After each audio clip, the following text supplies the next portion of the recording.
Nous allons, comme l'aumônier vient de vous le dire, nous sommes pendant cette semaine en train de faire un devoir de mémoire. Nous avons songé, ça nous doit songer. Et aujourd'hui, nous allons faire un devoir de mémoire particulier sur notre Créateur. Donc, la méditation que nous allons avoir pour aujourd'hui s'inspirera de Ecclésiaste chapitre 12. Ecclésiaste, c'est un livre de sagesse. Et nous en avons tous besoin. Moi autant que vous, vous autant que moi. Et le titre, c'est « Souviens-toi de ton Créateur ». Souviens-toi de ton Créateur. Ecclésiaste chapitre 12, verset 3. Ça dépend de qui Bible vous gagnez. Ou doit avoir ces versets premiers liés au verset 3, ce n'est pas un problème. OK? Dans certaines Bibles, c'est verset premier, vous mettez, mais dans le panneau qui c'est Louis II, c'est verset 3, mais ce n'est pas un problème, c'est juste une numérotation qui est différente. Nous lisons ce qui suit. Souviens-toi de ton Créateur. Souviens-toi de ton Créateur pendant les jours de ta jeunesse, avant que les jours mauvais arrivent et que les années s'approchent, où tu diras, je n'y prends point de plaisir. Souviens-toi de ton Créateur. C'est le dernier chapitre de ce livre, le livre de l'Ecclésiaste, et qui s'adresse particulièrement à toi qui m'écoutes. Parce que le texte dit, souviens-toi de ton Créateur pendant les jours de ta jeunesse. Et ce chapitre commence par une exhortation. On pourrait ajouter par un avertissement solennel. Souviens-toi de ton Créateur pendant les jours de ta jeunesse, avant l'arrivée des jours mauvais. Le livre de l'Ecclésiaste, chers amis, c'est un condensé des leçons d'un homme connu à travers toute l'histoire comme le plus sage parmi les hommes. Cet homme, dès sa jeunesse, s'est mis à chercher le bonheur. Ça fait environ 3000 ans que son histoire s'est déroulée sur la terre. Il a essayé toutes les méthodes et de toutes les manières imaginables. Il a cherché dans la philosophie, il a cherché dans les plaisirs, et à la fin, la conclusion à laquelle il est parvenu, c'est que rien ne satisfait pleinement le cœur de l'homme. C'est ça la conclusion à laquelle il est parvenu. Vous allez tout à l'heure comprendre pourquoi c'est important pour vous. D'ailleurs, c'est lui-même qui nous le dit. Cet homme, c'était un roi, donc qui n'avait aucune limite, parce qu'il était un roi. Je ne dis pas un président, je dis un roi, c'est-à-dire, il est au-dessus de la loi c'est lui, il fait ce qu'il veut. Ce n'est pas quelqu'un dans une république qui est dirigé par la loi, mais c'est une monarchie où c'est le monarque qui fait la loi. Et il nous dit qu'il a même cherché dans la sagesse et dans les folies du monde, ce qu'il appelle les choses déraisonnables. Et il est parvenu à la conclusion que tout est vanité et poursuite du vent. C'est-à-dire, rien de tout ce qu'il a vu sur la terre, rien n'a pu lui donner le bonheur, rien n'a réussi à satisfaire son cœur. Et c'est lui qui nous dit, finalement, la meilleure chose à faire, c'est de nous souvenir. Nous souvenir de quoi? De notre Créateur.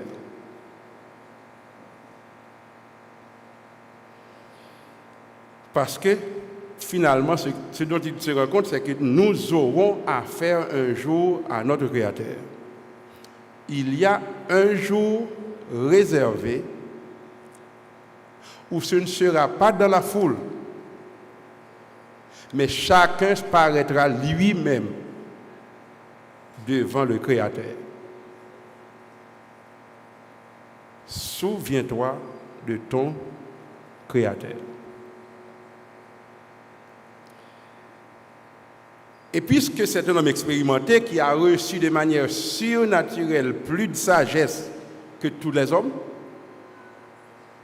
il nous dit que le meilleur moment pour commencer à nous souvenir de notre Créateur, quel est le meilleur moment d'après lui? C'est dans la jeunesse. Souviens-toi de ton Créateur pendant les jours de ta jeunesse. J'ai fait la conclusion suivante selon les observations sur lesquelles j'ai pu méditer. Et c'est ça ma conclusion. Ma conclusion, c'est que ceux qui se souviennent dès leur jeunesse de leur Créateur, ils réussissent toujours.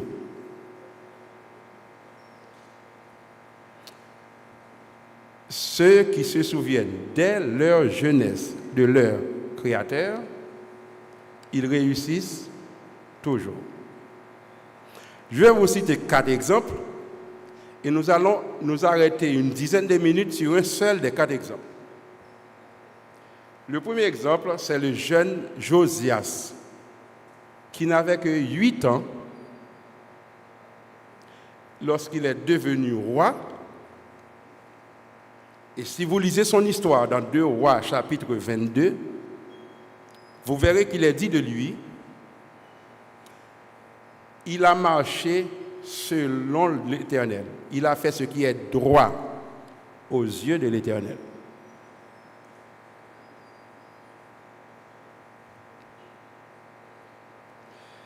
Je vous cite également l'exemple de Joseph. Son histoire se trouve au chapitre 37, 38 et 39 du livre de la Genèse, le premier livre de la Bible. Cette histoire nous dit que Joseph n'avait que 17 ans lorsqu'il est arrivé dans un pays où il ne connaissait personne. Il a dû apprendre la langue et la culture de ce pays. Mais le texte nous dit que l'Éternel fut avec lui. Et vous connaissez son histoire. Même sans s'initier volontairement dans la politique, il est devenu gouverneur de la plus grande puissance du monde. Uniquement parce que la main de l'Éternel était avec lui, dès sa jeunesse. Vous connaissez l'exemple de David, qui était un adolescent qui n'était même pas capable de porter l'armure du roi Saül. Et pourtant, parce qu'il confiait en l'Éternel, il a remporté la victoire et son histoire est restée célèbre jusqu'à aujourd'hui. Et elle est devenue une source d'inspiration pour chacun de nous. Mais l'exemple sur lequel nous allons méditer, c'est l'exemple de Daniel. Daniel et de ses 3 amis. Ce sont des jeunes, un peu plus jeunes que vous, qui sont arrivés à Babylone, à plusieurs centaines de kilomètres de leur terre natale, et qui n'avaient pas choisi d'émigrer. Ils n'avaient pas choisi d'émigrer. Ils ont été enlevés de force. Ils ont été enlevés de force pour se trouver dans un pays qu'ils n'avaient pas choisi. Leur situation était une situation de défaite. Je vais vous expliquer pourquoi c'est une situation de défaite. Écoutez ce qui est dit dans Daniel 1er, verset 1er. La 3e année du règne de Joachim, roi de Juda. Nebuchadnezzar, roi de Babylone, marcha contre Jérusalem et l'assiégea. C'est quoi l'histoire? C'est 2 pays en guerre. Et dans cette région-là, qu'aujourd'hui nous appelons le Moyen-Orient ou le Proche-Orient,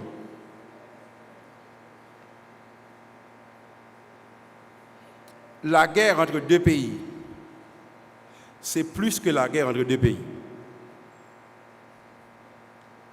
Je dis la guerre entre 2 pays, c'est plus que la guerre entre 2 pays.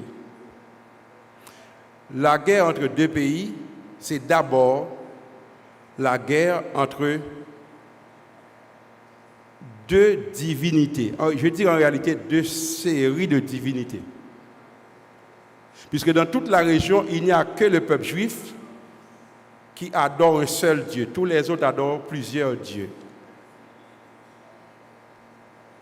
Et à Babylone, ils adorent 666 dieux. Donc, ils ont beaucoup de dieux. En Égypte, ils ont plus de 700 dieux. Plus un pays adore de Dieu, plus un pays possède de divinité, plus ce pays est considéré comme grand. Lorsqu'un pays attaque un autre pays, le pays qui remporte la victoire, on ne considère pas seulement que c'est son armée qui est plus puissante, mais on considère également que c'est son Dieu ou ses dieux qui sont plus puissants. En d'autres termes, lorsque Daniel et ses compagnons se sont retrouvés à Babylone, parce que le roi de Babylone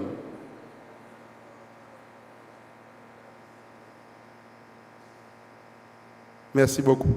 Parce que le roi de Babylone a remporté la victoire sur le roi de Juda, le roi de leur pays, cela signifie que Babylone et les dieux de Babylone sont plus puissants que l'Éternel, le Dieu d'Israël. Donc Daniel et ses amis sont arrivés dans une situation de défaite. Mais le reste de leur histoire nous dit autre chose. Je lis au verset 17, chapitre 1er, verset 17. Le texte nous dit « Dieu accorda à ces 4 jeunes ». Les 4, c'est Daniel et ses amis. Daniel, Anania, Michaël et Azaria. C'est leur nom. Daniel, Anania, Michaël et Azaria. C'est le nom des 4. Verset 17, Dieu accorda à ces 4 jeunes de la science, de l'intelligence, dans toutes les lettres et de la sagesse. Et Daniel expliqua toutes les visions et tous les songes. Je lis maintenant le verset 18. Au terme fixé par le roi pour qu'on les lui amenât, le chef les présenta à Nebuchadnezzar. Le verset 19 nous dit, le roi s'entretint avec eux, et parmi tous ces jeunes gens, il ne s'en trouva aucun comme Daniel, Anania, Michaël et Azaria. Ils furent donc admis au service du roi. Et le verset 20, qui est le plus extraordinaire du passage, le verset 20 nous dit, sur tous les objets qui réclamaient de la sagesse et de l'intelligence, et sur lesquels le roi les interrogeait, il les trouvait 10 fois supérieurs à tous ceux qui étaient dans son royaume. Je ne sais pas si l'histoire attire votre attention. Yo arrivé à Babylone dans une situation de défaite. Mais voilà que le roi Babylone a passé un examen. Et le résultat, c'est que il y a 10 fois supérieur à tout le monde qui gagne à Babylone.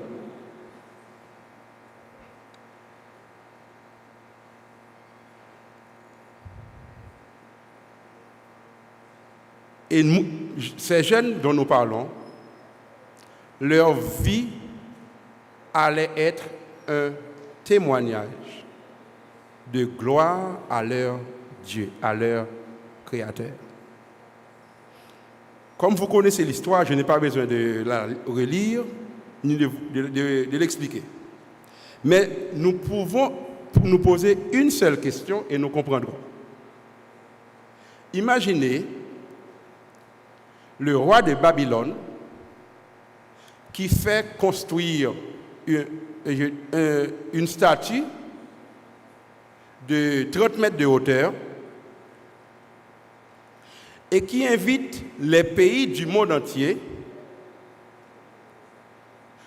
comme dans une cérémonie de couronnement du roi d'Angleterre, il invite les ambassades du monde entier à participer à cette cérémonie. Imaginez que CNN est présent, BBC est présent, toutes les grandes chaînes de télévision sont présentes.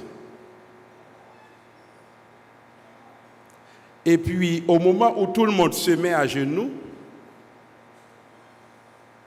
il y a 4 personnes qui sont restées debout.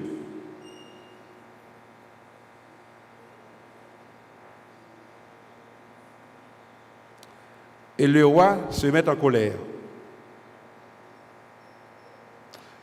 Il était une fournaise du fait tout lui-même, il m'a demandé chauffer 7 fois plus et il jetait Mounsaï dans la fournaise là.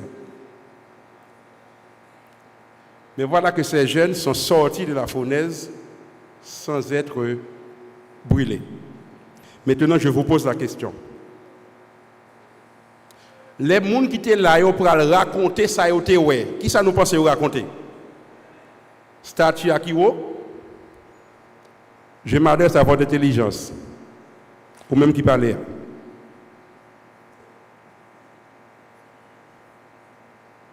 Ça que intelligence on m'a parlé.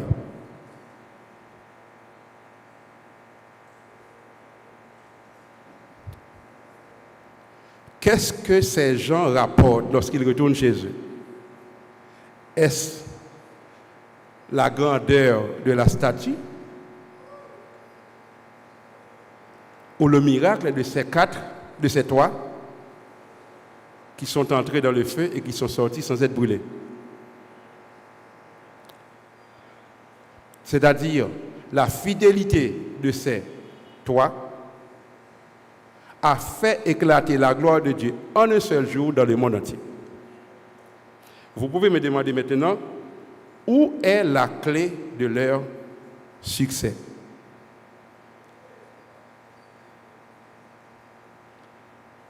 La clé de leur succès se trouve dans une résolution. Ils ont pris une résolution. Écoutez ce que dit la résolution. Verset 8, Daniel 1er.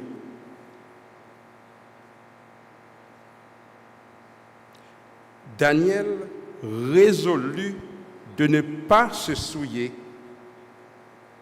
par les mets du roi et par le vin dont le roi buvait.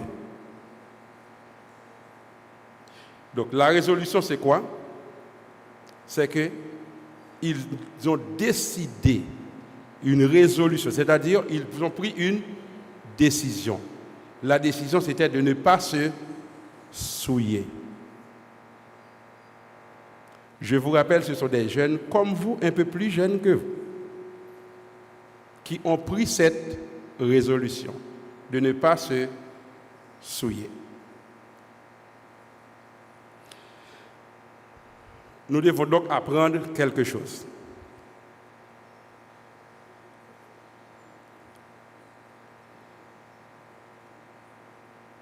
La fidélité au Créateur, c'est pour bagaille par un mourir qui était beau.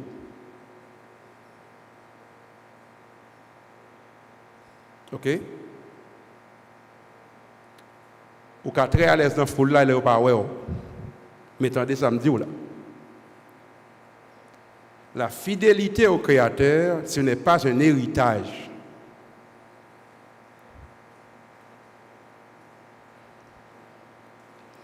Ce n'est pas non plus l'influence de la foule.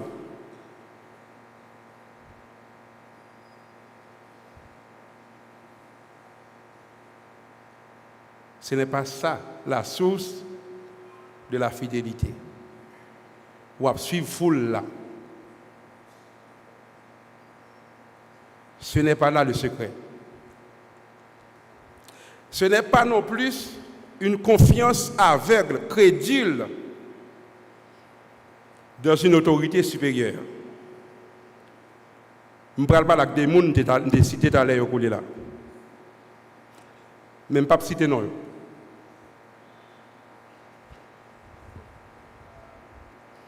Premier monde que je parle avec là, il était parlé avec moi hier par téléphone, par WhatsApp, pour me plus précis. Et le téléphone commence par 42, il finit par 42. Donc il compte qui laisse. Attendez, ça me parle dire là. Attendez, ça me parle dire là. Ou dis-moi comme ça. Moi, avec l'autre monde qui t'a suivi ce que t'a dit, ou dis-nous.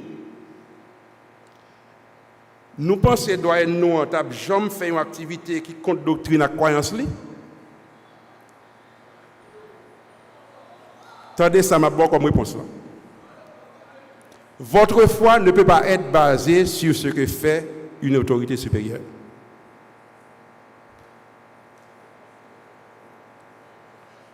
Votre foi doit être le résultat d'une relation que vous développez avec votre Dieu. Regardez le geste que je fais. Je fais un geste vertical. OK? Je fais un geste vertical. Vous ne pouvez pas noyer votre conscience dans ce que fait une autorité supérieure pour dire c'est parce que c'est pasteur tel ou c'est monsieur tel. Vous devez honorer Dieu en utilisant l'intelligence qu'il vous a donnée. Je reprends. Vous devez, vous, ou si tu veux, je le dis au singulier, tu dois, toi,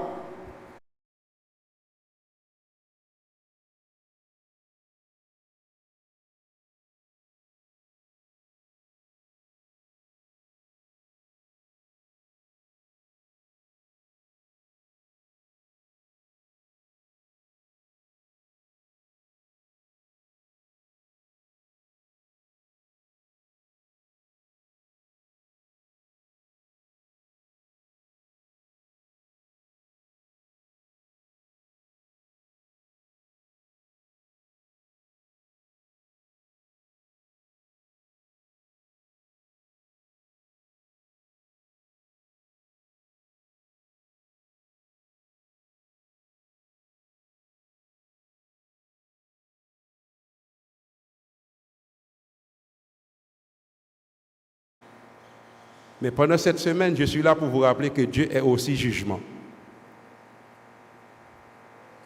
Et un jour, il vous jugera. Et ce jour-là, vous ne pourrez pas dire à Dieu que c'est la doyenne ou le doyen qui avait fait. C'est le pasteur ou la diaconesse qui avait fait. Vous ne pourrez pas dire ça. La fidélité au Créateur, ce n'est pas un héritage. Ce n'est pas une influence de foule et ce n'est pas la confiance aveugle dans une autorité supérieure. Dernier monde m'a parlé avec là, c'est un monde qui a courage. Il écrit en privé pour demander m'excuses pour ça qu'il dit.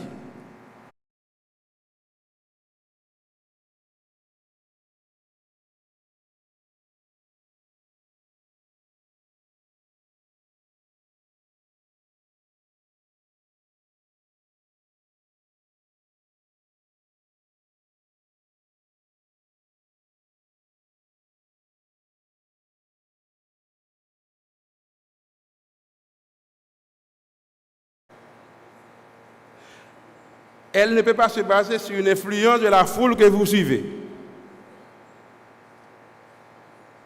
Même si vous êtes unis comme une famille. Cette fidélité ne peut pas se baser non plus sur la confiance que vous accordez à une personne en laquelle vous croyez. Cette fidélité, c'est le résultat d'une résolution, d'une décision. C'est-à-dire, vous devez examiner, vous devez peser les deux côtés de la balance. Ça nous relève le pour et le contre, c'est ce que vous devez faire.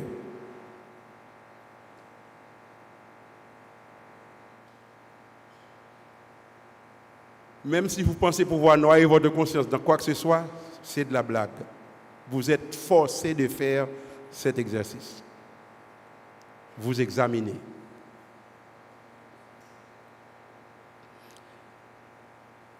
Et celui qui a vécu toutes les expériences possibles nous dit que le meilleur moment pour le faire, c'est de le faire lorsqu'on est jeune.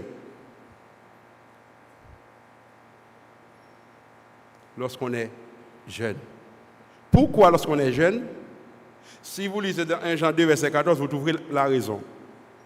Pourquoi lorsqu'on est jeune? Parce qu'il dit le jeune est fort.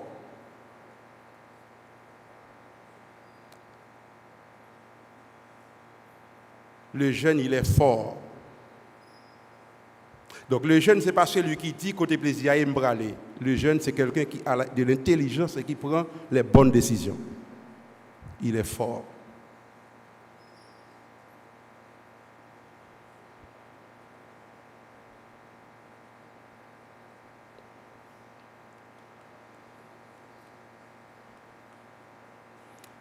Je ne sais pas si vous êtes capable de voir cette image. Ou si vous êtes capable de lire ce qui a été écrit au moins. Ça, c'est une revue dont le titre est Psychologie, au pluriel. Et la personne sur l'écran dit ceci: j'ai tout pour être heureux, mais... Je ne sais pas si c'est votre cas. Voici une deuxième image,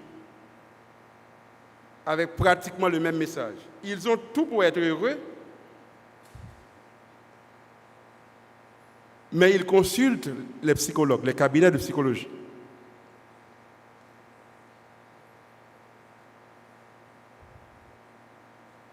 Donc, il n'y a pas rien d'un seulement, des problèmes dans le monde.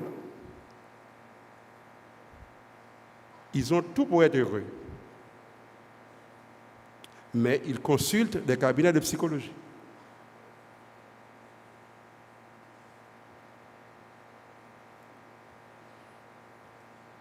Ce texte que vous voyez maintenant a été écrit samedi dernier. Et la personne qui parle dans ce texte dit: j'ai tout pour être heureux, mais il me manque quelque chose.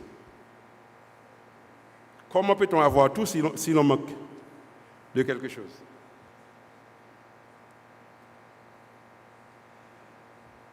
Et comme le texte est trop, les caractères sont trop petits, je vais vous lire ce qui est dit dans ce texte.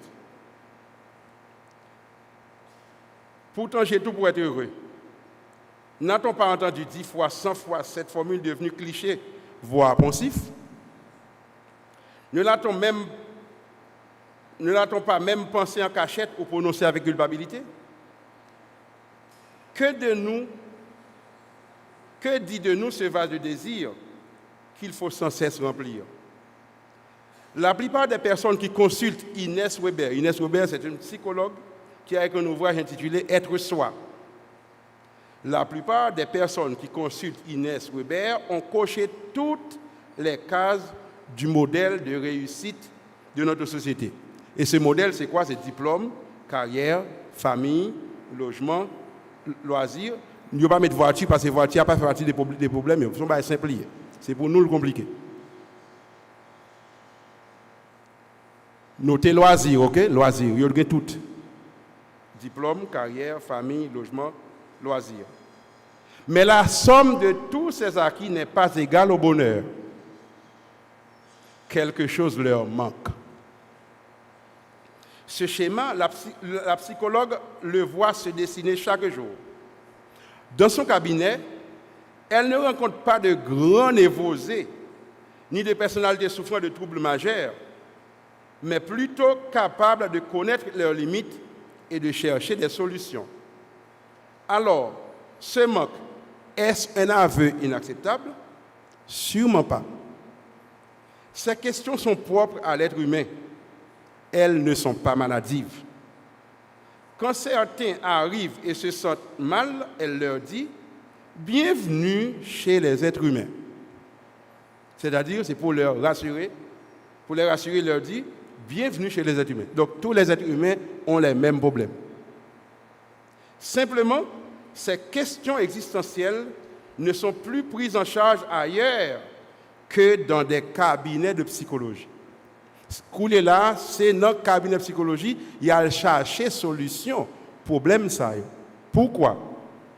Écoutez la réponse de la psychologue qui s'appelle Inès Weber. Elle dit ceci. Voici sa réponse. Si vous voulez, vous pouvez lire la réponse. Je vous écoute. Les religions n'ont plus la place centrale. C'est-à-dire les gens n'ont plus de place dans leur vie pour Dieu. Ils ont oublié leur Créateur. Ils se suicident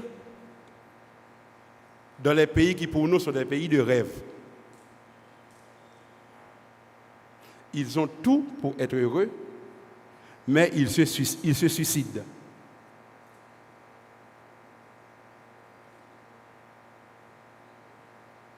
Ceux qui ont le courage vont consulter un cabinet de psychologie. D'autres, notamment les hommes, préfèrent se suicider. Parce qu'ils n'ont pas toujours le courage d'aller avouer leurs problèmes à d'autres.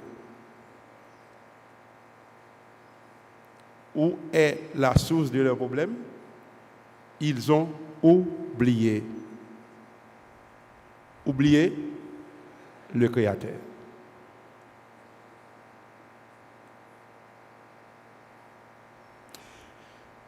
Il y a deux façons d'oublier le Créateur. Tout ce que j'ai dit jusqu'ici n'était pas important. Ce que je vais dire maintenant, c'est l'essentiel.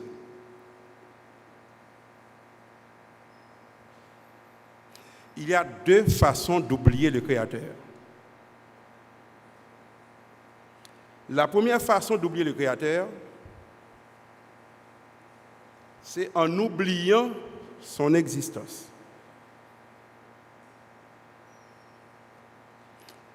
On appelle ça l'athéisme pratique et théorique, excusez-moi. L'athéisme théorique. C'est-à-dire des gens qui, pour eux, tout ce qu'ils voient et tout ce qu'ils ne voient pas, mais qu'ils considèrent qu'il existe, tout ça vient d'un processus naturel, par hasard. C'est la première manière d'oublier le Créateur.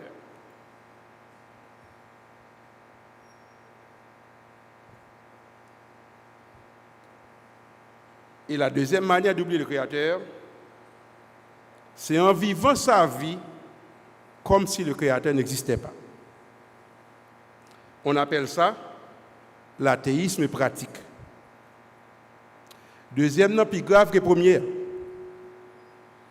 Parce que deuxième nom, c'est le cas d'un pile monde qui vient de l'église, qui tend des prédicateurs à prêcher, qui a une Bible à caillou. Mais ils vivent Jean et Ovlé.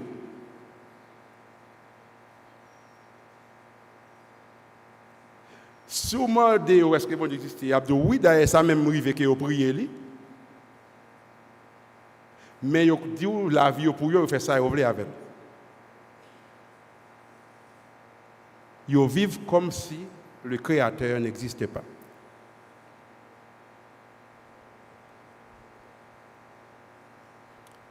En tout cas, le message d'aujourd'hui, c'est souviens-toi. Vous pouvez répéter avec moi? Souviens-toi de ton Créateur pendant les jours de ta jeunesse, avant l'arrivée des jours mauvais. Et personne, par contre, qui les jours mauvais a privé. Voilà pourquoi je vous fais un rappel avant de terminer. Si tu veux le bonheur,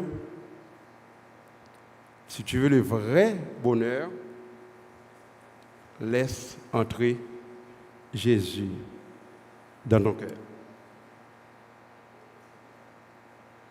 Souviens-toi de ton Créateur pendant les jours de ta jeunesse.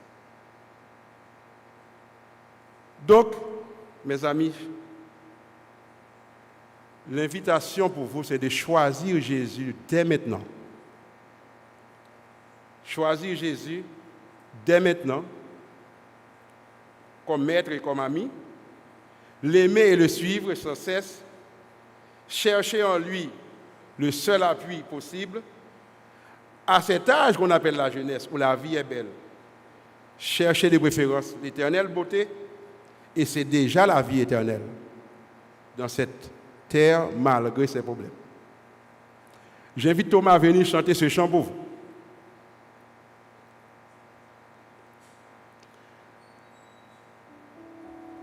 Après le chant, nous chantons ainsi. Après le chant, je vais prier. Et si quelqu'un estime que ça vaut la peine de répondre à l'appel de ce chant, j'invite cette personne, sans prendre en compte ceux qui regardent, à se mettre debout pour participer avec moi dans cette prière que je vais prononcer après le chant.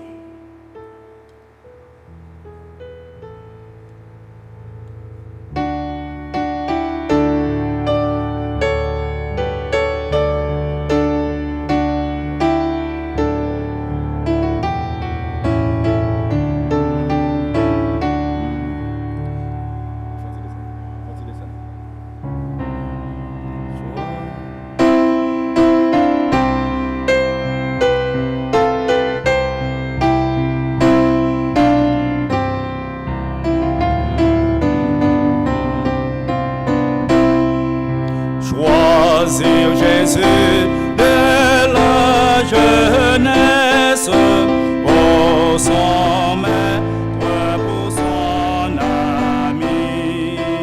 Aimer-le, suivre sans cesse, chercher en lui seul son appui. À cet jour la vie est belle, chercher l'éternel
notre Dieu, notre Père, c'est par ta volonté et par ta puissance que ta parole a été proclamée. Nous te supplions maintenant de faire que les cœurs qui l'ont entendu soient de bonnes terres pour recevoir la bonne semence. Car la qualité du fruit dépend de la terre, pas de la semence. Que ton Esprit Saint travaille dans chaque cœur ici présent, ainsi que ceux des internautes qui nous ont suivis à travers la Europe Média Haïti.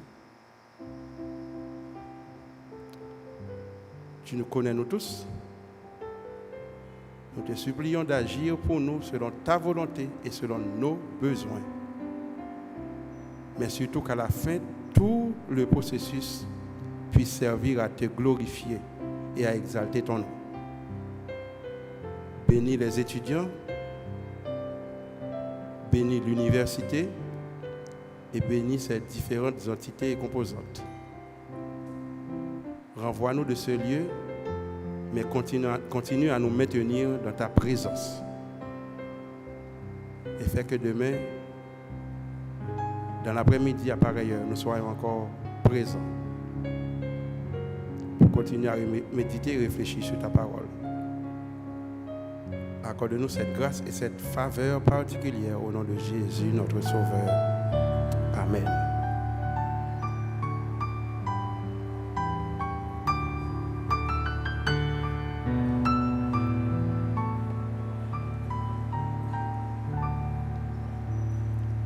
Auditeurs, auditrices de partout, d'ici et d'outre-mer, de Hop Média et de tous les autres médias sociaux, étudiants et étudiantes de l'UNA,